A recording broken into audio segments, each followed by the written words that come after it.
Meus irmãos, graça e paz. Carta de Paulo escrita aos Filipenses, capítulo 1, do versículo 12 ao versículo de número 30.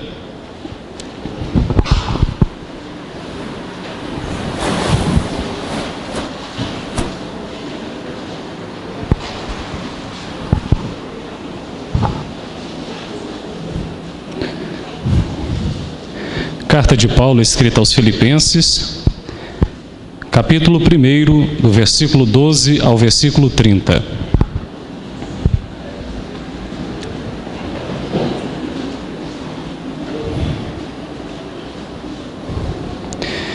Diz assim a palavra do Senhor: Quero ainda, irmãos, cientificar-vos de que as coisas que me aconteceram têm antes contribuído para o progresso do Evangelho, de maneira que as minhas cadeias em Cristo se tornaram conhecidas de toda a guarda pretoriana e de todos os demais. E a maioria dos irmãos, estimulados no Senhor por minhas algemas, ousam falar com mais desassombro a palavra de Deus. Alguns efetivamente proclamam a Cristo por inveja e porfia. Outros, porém, o fazem de boa vontade. Estes, por amor, sabendo que estou incumbido da defesa do Evangelho. Aqueles, contudo, pregam a Cristo por discórdia, insinceramente, julgando suscitar tribulação às minhas cadeias. Todavia, que importa? Uma vez que Cristo, de qualquer modo, está sendo pregado, quer por pretexto, quer por verdade, também com isto me regozijo sim, sempre me regozijarei. Porque estou certo de que isto mesmo, pela vossa súplica e pela provisão do Espírito de Jesus Cristo, me redundará em libertação, segundo a minha ardente expectativa e esperança de que em nada serei envergonhado. Antes, com toda a ousadia, como sempre também agora, será Cristo engrandecido no meu corpo, quer pela vida, quer pela morte. Porquanto para mim o viver é Cristo e o morrer é lucro. Entretanto, se o viver na carne traz fruto para o meu trabalho, já não sei o que hei de escolher. Ora, de um e outro lado, estou constrangido, tendo o desejo de partir e estar com Cristo, o que é incomparavelmente melhor. Mas por vossa causa, e mais necessário permanecer na carne, e convencido disto, estou certo de que ficarei e permanecerei com todos vós, para o vosso progresso e gozo da fé, a fim de que aumente, quanto a mim, o motivo de vos gloriardes em Cristo Jesus, pela minha presença de novo convosco. Vivei acima de tudo, por modo digno do Evangelho de Cristo, para que eu, ou indo ver-vos, ou estando ausente, ouça no tocante a vós outros, que estáis firmes em um só Espírito, como uma só alma, lutando juntos pela fé evangélica, e que em nada estáis intimidados pelos adversários, pois o que é para eles prova evidente de perdição, é para vós outros de salvação, e isto da parte de Deus. Porque vos foi concedida a graça de padecerdes por Cristo, e não somente de crerdes nele, pois tendes o mesmo combate que vistes em mim, e ainda agora ouvis que é meu. Senhor Deus e Pai, nós te agradecemos pela tua palavra, Senhor. Deus, que nesta noite o Senhor fale conosco. O mais importante, Senhor, é que eu diminua e o Senhor cresça.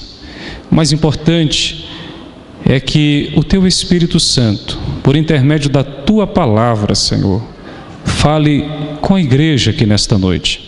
Eu te peço em nome do teu Filho amado, Jesus. Amém. Meus irmãos, quando nós olhamos atentamente para o Novo Testamento, nós percebemos que o Novo Testamento é de característica epistolar. nós temos, na verdade, a existência real e viva de 21 epístolas subdivididas em dois grupos. Nós temos as epístolas de Paulo e nós temos também as epístolas católicas gerais ou universais.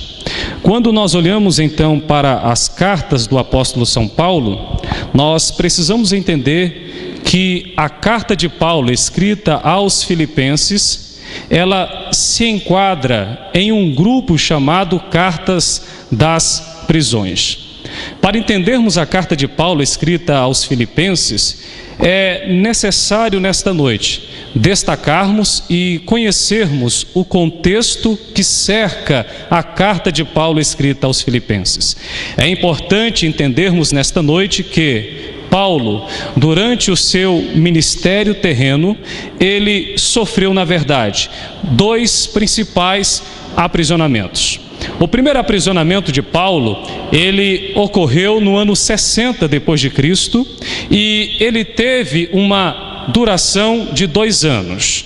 Ele vai desde o ano 60 depois de Cristo até o ano 62 depois de Cristo.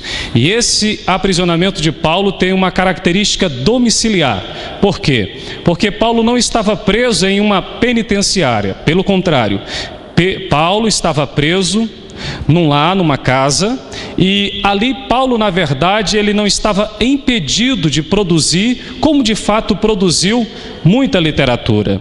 Uma das coisas importantes que nós precisamos entender é que durante o primeiro aprisionamento de Paulo, na verdade, ele podia até mesmo receber visitações.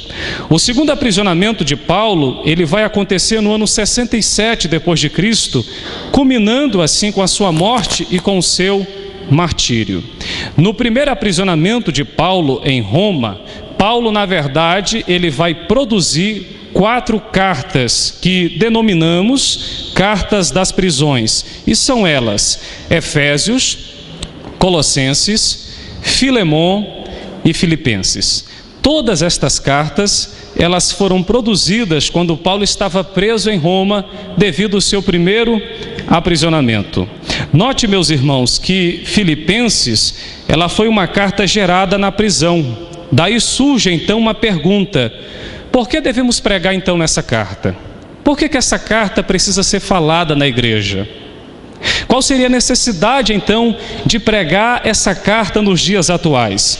Bom, eu quero destacar pelo menos 3 razões básicas porque essa carta precisa ser pregada nas igrejas. Em primeiro lugar, porque ela nos revela o segredo da verdadeira felicidade.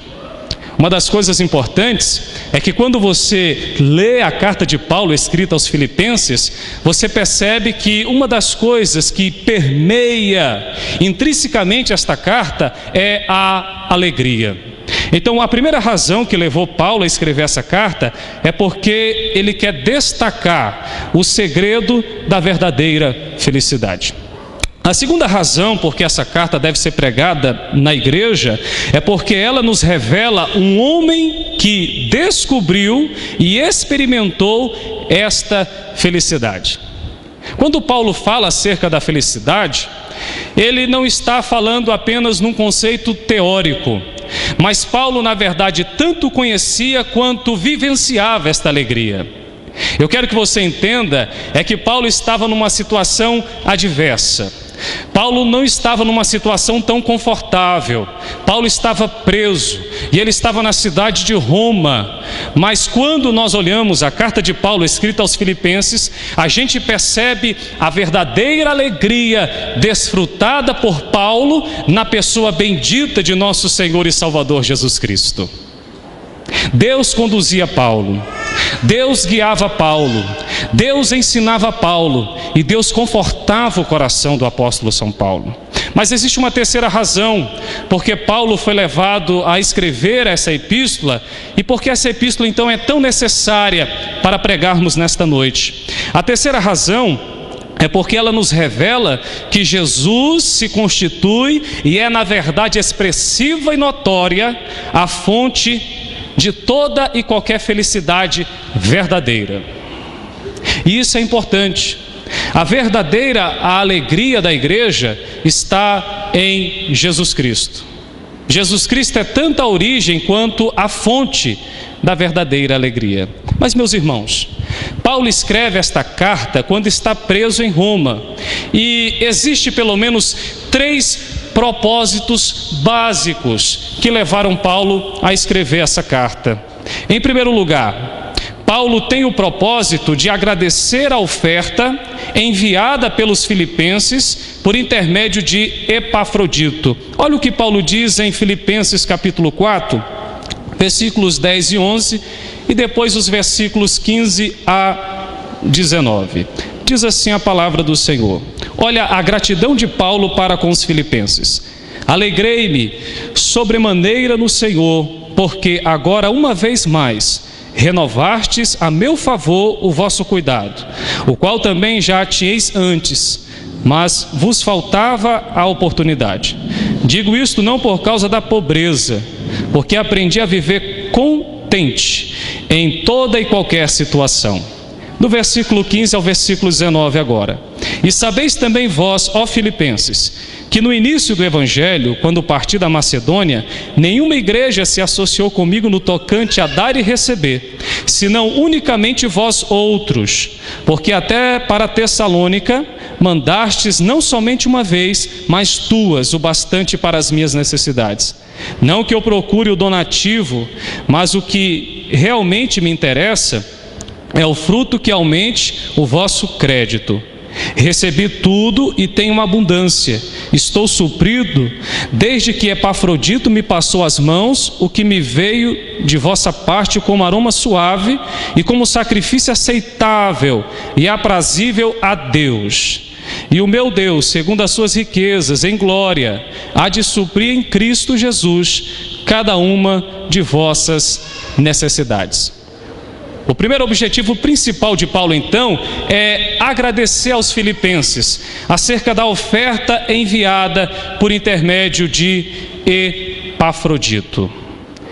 O segundo objetivo claro aqui, e o segundo propósito principal de Paulo, é promover orientação espiritual e encorajamento para os leitores que enfrentavam tribulações. Olha o que Paulo diz em Efésios, capítulo 1, do verso 28 ao verso de número 30.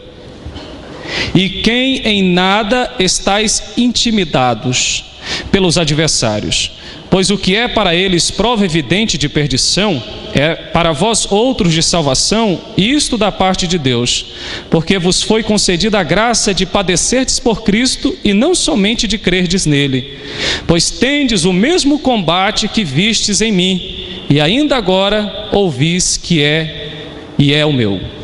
Quando você olha para Filipenses capítulo 1, desde o versículo 28 até o versículo de número 30, você percebe que Paulo agora vai promover orientação espiritual e Paulo, na verdade, vai encorajar os seus leitores a permanecer firmes nas tribulações. E Paulo, na verdade, se constitui um exemplo muito claro, porque Paulo estava numa situação adversa, Paulo estava preso, mas quando Paulo escreve a carta aos filipenses, ele está orientando e ele está encorajando os irmãos da igreja de Filipe a permanecerem firmes no Senhor. E eu entendo, meus irmãos, que esta exemplificação, ela pode ser tomada e copiada pela igreja do Senhor nessa noite. As nossas lutas e as nossas tribulações, ou as tribulações que sobrevêm sobre a igreja, se constituem uma escola. E é mediante as tribulações e as lutas que nós aprendemos muitas verdades espirituais. É ali que você precisa realmente, e você deve realmente, em todos os momentos da sua vida, seja na bonança, seja nas tribulações, você deve e precisa confiar em Deus.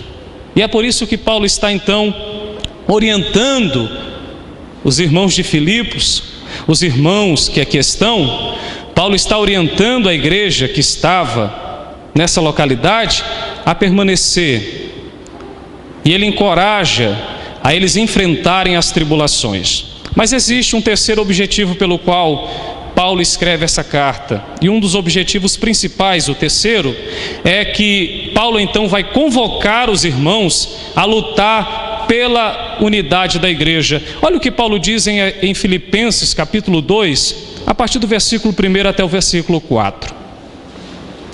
Se há, pois, alguma exortação em Cristo, alguma consolação de amor, alguma comunhão do Espírito, se há entranhados afetos e misericórdias, completai a minha alegria, de modo que pensais as mesmas coisas e tenhais o mesmo amor, sejais unidos de alma, tendo o mesmo sentimento.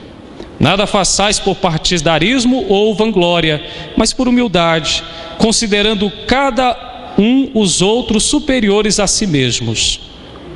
Nada tenha cada um em vista o que é propriamente seu, senão também cada qual o que é dos outros. Então, o terceiro objetivo principal de Paulo é convocar os irmãos a lutar pela unidade da igreja. Meus irmãos, do início ao fim, quando você lê todos os capítulos da carta de Paulo escrita aos Filipenses, você percebe que a carta está repleta de alegria. Tanto a palavra alegria quanto a palavra gozo, ela ocorre na epístola de Paulo escrita aos Filipenses 16 vezes. Você percebe que a alegria então é algo que faz parte da vida de Paulo, e Paulo então transmite agora essa alegria à igreja que está aqui, e ele está dizendo: olha, essa alegria que está no meu coração, ela precisa ser realmente participada aqui da igreja de Filipos. E essa alegria que está em Paulo, ela deve ser a mesma alegria que vai contagiar aquela igreja, que é a alegria de Cristo Jesus. Sem dúvida, Paulo, ele queria que os seus leitores fossem impactados com alegria. E aqui ele está falando de uma verdadeira alegria, não uma alegria fictícia, passageira, alusiva, ilusória, não. A verdadeira alegria é a alegria em Cristo Jesus. E essa verdadeira alegria, ela não é uma alegria transitória e passageira, não. Ela é uma alegria que permanece de fato. Pode vir as tribulações, as lutas, mas essa alegria permanece em nossos corações. Meus irmãos, olhando mais de perto o capítulo 1, vemos que este capítulo ele pode ser dividido em pelo menos 3 partes. E aqui eu trabalho um pouco com o que eu chamo de segmentação. Eu entendo que o capítulo 1 ele pode ser dividido em 3 partes. Então, a primeira parte é a saudação, que vai do versículo 1 até o versículo de número 2. A segunda parte é a parte da oração de Paulo, que vai desde o versículo 3 até o versículo de número 11. E a terceira e última parte é a parte que trata do otimismo de um prisioneiro. A terceira parte, que vai do versículo 12 até o versículo de número 30, é a parte que trata acerca da situação do apóstolo, e a gente percebe que a situação do apóstolo Paulo contribui para o progresso do evangelho. É interessante que Paulo está preso, Paulo está em Roma, Paulo está numa situação adversa, contrária, e mesmo assim, aquela situação vivenciada pelo apóstolo São Paulo contribui de uma forma positiva para o progresso do Evangelho de Deus. E isso é muito importante. A igreja precisa entender essa questão tão importante. Então, meus irmãos, a terceira parte trata acerca do otimismo de um prisioneiro, e é sobre isso que eu quero falar nesta noite. Meus irmãos, em Filipenses capítulo 1, do versículo 12 ao versículo 30, Paulo nos dá um maravilhoso exemplo de otimismo e fé. Ele é um prisioneiro da alegria e um encarcerado do contentamento. Ele nos ensina a ser feliz no sofrimento, e ele fala que padecer por Jesus Cristo é uma graça, um privilégio imerecido. Olha o que Paulo diz em Filipenses capítulo 1 e o versículo 29. Porque vos foi concedida a graça de padecerdes por Cristo e não somente de crerdes nele. O que Paulo está dizendo aqui de uma forma muito clara é que os filipenses que acreditavam em Deus e acreditavam em Cristo, e isso foi concedido pelo próprio Deus, já se constituía um privilégio muito grande. Mas um outro privilégio que a igreja de Filipos deveria reconhecer é que padecer também pelo nosso Senhor e Salvador Jesus Cristo se constituía também um privilégio maravilhoso. Então passar lutas, passarem provações, haverem situações adversas por causa do Evangelho, isso se constituía privilégio para a igreja. E isso é importante, porque a gente está vivendo uma época de um evangelho triunfalista em muitas igrejas. Um evangelho que diz para você que sofrer não é coisa certa. Um evangelho que diz que se você for padecer, uma coisa isso não é certo. Um evangelho triunfalista, um evangelho da confissão positiva, um evangelho que diz que se você está sofrendo, existe alguma coisa errada. Mas esse não é o evangelho de Jesus Cristo. Olha o que diz a palavra de Deus, Filipenses 1:29, porque vos foi concedida a graça de padecerdes por Cristo e não somente de crerdes nele, na luta ou nas tribulações. A verdadeira igreja, ela permanece para a glória de Deus. Então você não está isento de lutas e provações, mas o mais importante que a igreja precisa entender é que diante das lutas e das provações, o Senhor está conosco. E isso é importante. Mas, meus irmãos, nós precisamos ainda entender que Paulo era um prisioneiro otimista. E olhando para Filipenses, capítulo 1, do versículo 12 ao versículo 30, 3 coisas precisam ficar claras na mente da igreja.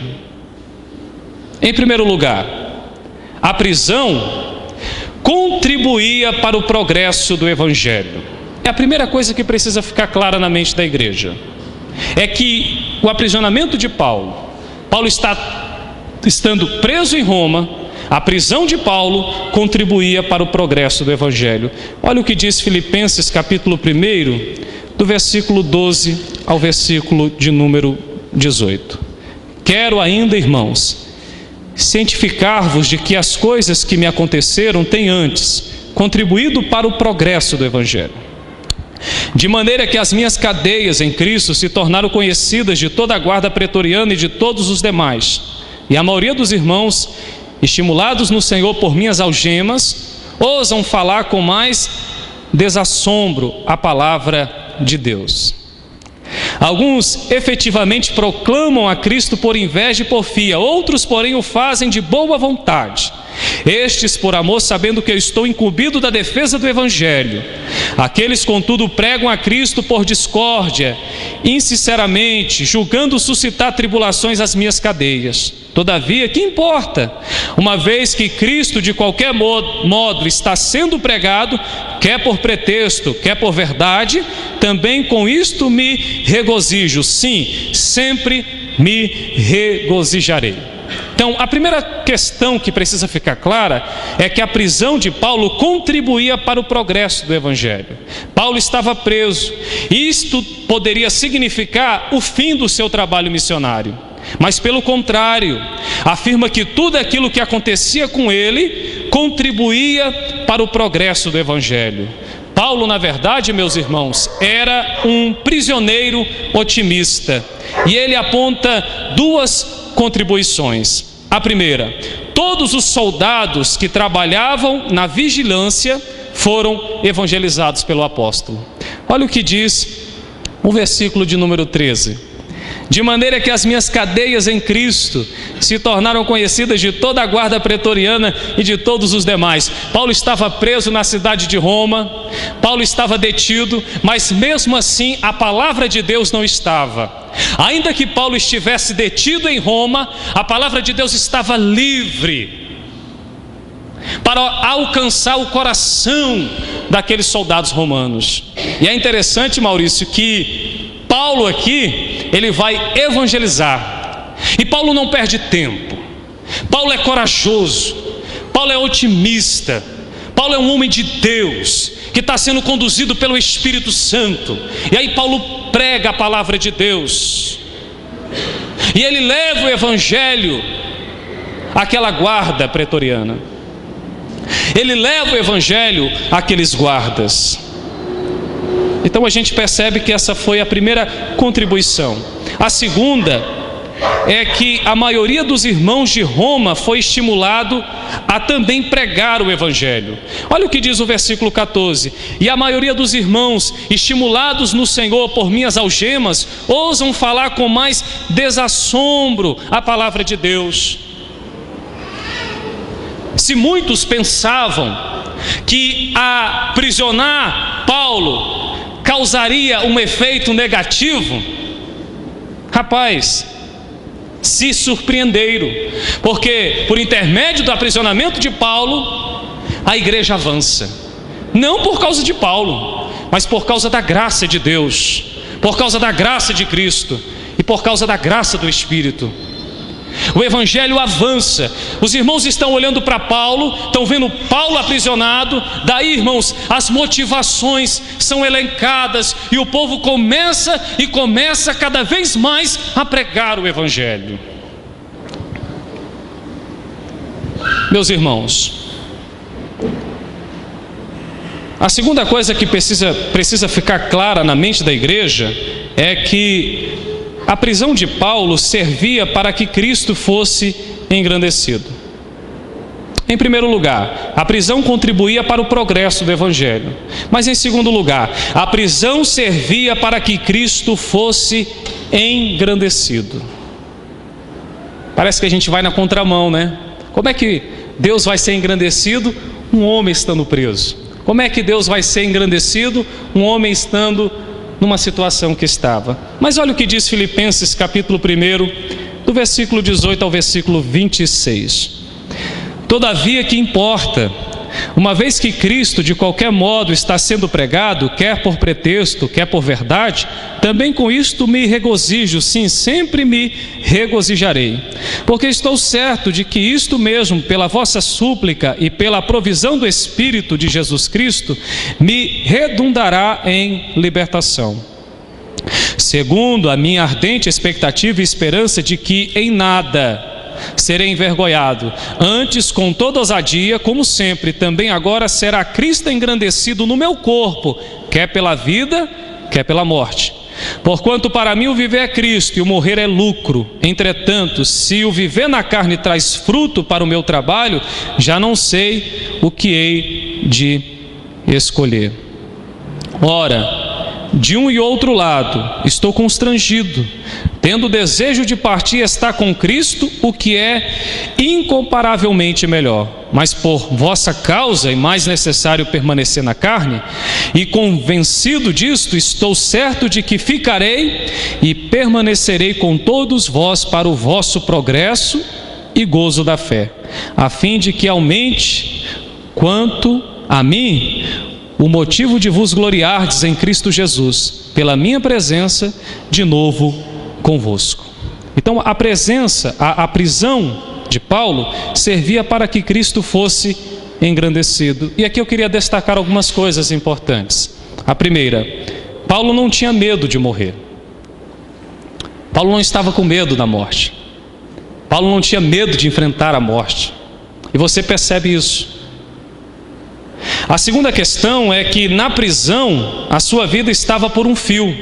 Paulo poderia ser levado à morte ou não. Graças a Deus que nós temos o conhecimento exato de que, na verdade, Paulo sofre o primeiro aprisionamento no ano 60 até o ano 62, mas ele não morre, ele é solto novamente. Ele só vai morrer no segundo aprisionamento no ano 67 depois de Cristo. Mas nos dois aprisionamentos, Paulo sabia da situação difícil e das ameaças que o esperavam. Mas em terceiro lugar, uma outra terceira questão que a gente precisa observar: se ele fosse absorvido e posto em liberdade, continuaria pregando Jesus Cristo da mesma forma que ele continuou. Paulo então ele é liberto novamente, é absorvido novamente, e ele então continua pregando o Evangelho de Jesus. Em quarto lugar, quer na vida, quer na morte, Cristo seria engrandecido no corpo e na personalidade do apóstolo São Paulo. É por isso que Paulo diz em Filipenses capítulo 1 e versículo 21, porquanto para mim o viver é Cristo e o morrer é lucro. Então Paulo tinha certeza da vida eterna. Paulo tinha certeza do Evangelho. Paulo sabia que ele estava pregando o verdadeiro Evangelho. E ele confiava em Deus. Paulo era um homem de confiança, era um homem que confiava em Deus. Paulo tinha certeza de que o Evangelho na vida dele era o Evangelho verdadeiro. Mas, meus irmãos, a terceira coisa que precisa ficar clara na mente da igreja é que a prisão de Paulo era uma motivação para o crescimento espiritual dos irmãos. Então, em primeiro lugar, a igreja precisa estar ciente de que o aprisionamento de Paulo, e a gente precisa entender isso, o aprisionamento de Paulo, ele, na verdade, conduz a igreja do Senhor Jesus Cristo a contribuir para o progresso do Evangelho. Mas, em segundo lugar, a prisão também servia para que Cristo fosse engrandecido. Mas, em terceiro e último lugar, a igreja precisa estar ciente que a prisão era uma motivação para o crescimento espiritual dos irmãos. Olha o que Paulo diz em Filipenses, capítulo 1, do versículo 27 até o versículo de número 30. Vivei acima de tudo por modo digno do Evangelho de Cristo, para que, ou indo ver-vos, ou estando ausente, ouça no tocante a vós outros, que estáis firmes em um só espírito, como uma só alma, lutando juntos pela fé evangélica, e que em nada estáis intimidados pelos adversários, pois o que é para eles prova evidente de perdição, é para vós outros de salvação, e isto da parte de Deus, porque vos foi concedida a graça de permanecerdes por Cristo, e não só padecerdes por Cristo, e não somente de crerdes nele, pois tendes o mesmo combate que vistes em mim, e ainda agora ouvis que é o meu. Então a prisão de Paulo era uma motivação para o crescimento dos irmãos. Paulo, em seu otimismo espiritual, recomenda aos irmãos de Filipos que vivam de modo digno do Evangelho de Jesus Cristo. E viver do modo digno do Evangelho de Jesus Cristo implica pelo menos 3 aspectos. O primeiro, firmeza na fé. Viver o modo digno do Evangelho de Cristo implica pelo menos 3 aspectos. E o primeiro, a firmeza na fé. Olha o que Paulo ainda diz no verso 27 do capítulo 1. Vivei acima de tudo por modo digno do Evangelho de Cristo, para que, ou indo ver-vos, ou estando ausente, ouça no tocante a vós outros, que estáis firmes em um só espírito, como uma só alma, lutando juntos pela fé evangélica. Então o combate existe, a batalha existe, mas viver de um modo digno do Evangelho de Jesus Cristo implica, no primeiro aspecto, é a firmeza na fé. Nós precisamos entender que a fé, ela se constitui um dom gratuito de Deus. E isso está muito claro em Efésios capítulo 2, a partir do verso 8 até o verso de número 9. Nós precisamos entender que uma igreja triunfante, uma igreja que caminha com o Evangelho, é uma igreja que está firme e solidificada na fé em Cristo Jesus. Mas o segundo aspecto digno do Evangelho de nosso Senhor e Salvador Jesus Cristo, e que precisa estar sendo vivenciado pela igreja, é a unidade ou a harmonia fraternal no trabalho conjunto. Olha o que Paulo ainda diz no versículo 27 do capítulo 1. Vivei acima de tudo por modo digno do Evangelho de Cristo, para que, ou indo ver-vos, ou estando ausente, ouça no tocante a vós outros, que estáis firmes. Aí ele fala, em um só espírito, com uma só alma, lutando juntos pela fé evangélica. Paulo desejava que os crentes reconhecessem a sua unidade em Cristo Jesus e vivessem juntos e trabalhando em paz. Esta é a mensagem de Paulo. E por último, em terceiro, nós percebemos aqui que viver de um modo digno do Evangelho de Jesus Cristo implica o terceiro aspecto, que é a intrepidez contra os inimigos da fé. Olha o que Paulo diz no versículo 28 até o versículo de número 30. Porque vos foi concedida a graça de padecerdes por Cristo, e não somente de crerdes nele, pois tendes o mesmo combate que vistes em mim, e ainda agora ouvis que é o meu. Então, a intrepidez contra os inimigos da fé. Nós precisamos entender uma questão interessante. Quando Paulo escreve a carta aos Filipenses, uma das preocupações de Paulo é contra os falsos mestres. É por isso que Paulo está dizendo aqui que nós devemos nos posicionar com o evangelho verdadeiro. Paulo pede que os irmãos enfrentem com coragem o falso ensino. É por isso que nós temos a palavra de Paulo no versículo 17 do capítulo 1 da carta de Paulo escrita aos Filipenses. Olha o que Paulo está dizendo: aqueles, contudo, prega a Cristo por discórdia, insinceramente julgando suscitar tribulações às minhas cadeias. Aí no verso 16 ele diz: estes por amor, sabendo que estou incumbido da defesa do Evangelho. Verso 17: aqueles contudo pregam a Cristo por discórdia, insinceramente, julgando suscitar tribulações às minhas cadeias. Então, a exemplificação máxima do apóstolo São Paulo para aquela igreja é que ela venha ter intrepidez contra os inimigos da fé. E eu quero terminar essa mensagem destacando aqui 2 pontos práticos para a igreja. O primeiro ponto prático dessa epístola para a igreja é a alegria constante. A igreja, ela precisa viver uma alegria constante em todas as situações da vida. Nas tribulações e nas bonâncias, você precisa glorificar a Deus e viver a verdadeira alegria em Cristo Jesus. A segunda verdade que nós temos aqui na carta de Paulo, escrita aos Filipenses, e que é uma implicação prática para a igreja, é que diante das lutas e das tribulações, isso deve servir de motivação para que você continue pregando o Evangelho de Deus. Se vier lutas, se vier tribulações, se a situação ficar difícil, é aí que você deve pregar o Evangelho de nosso Senhor e Salvador Jesus Cristo. Essa epístola, ela serve de encorajamento para a igreja do Senhor nessa noite. Pregue o Evangelho. Nas tribulações, na bonância, continue pregando o Evangelho de Deus. Vamos orar? Vamos agradecer ao Senhor? Senhor Deus e eterno Pai, nós somos gratos a Ti pela Tua mensagem, Senhor. Meu Deus, nós entendemos que por intermédio das lutas e tribulações, o Senhor é glorificado, Senhor. Nós entendemos que todas as coisas estão no controle, na Tua soberania, Senhor.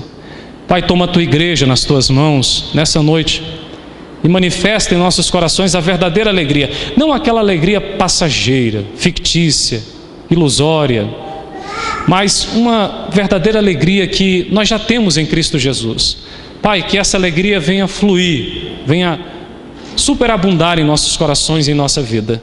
Deus, toma a Tua igreja, amadurece a Tua igreja, para que ela possa viver, Senhor, todos os dias glorificando ao Senhor. Eu Te glorifico e Te agradeço, Senhor, neste momento. Amém. Eu passo para o presbítero.